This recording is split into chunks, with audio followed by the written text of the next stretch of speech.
This right here is the Swiss Army knife. Now, did you hear that? This is an army knife. This was made for military use.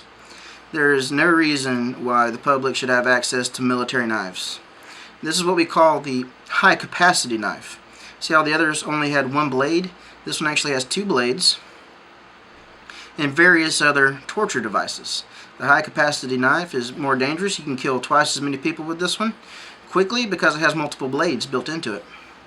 Talking about the torture devices, got a bone saw. Why does a civilian need a bone saw? They don't. That's why we should ban this. Okay. More torture devices. This is the Swiss eye screw. Okay. Somebody could walk in to your house and screw your eye out with that. What kind of sick individual would come up with this type? I don't even know.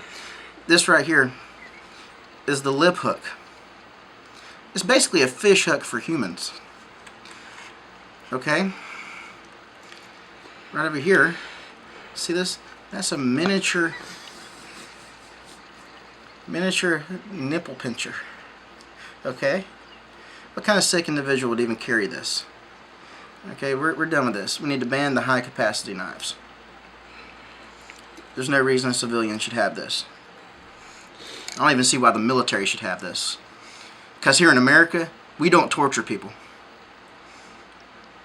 Okay? We also don't negotiate with terrorists.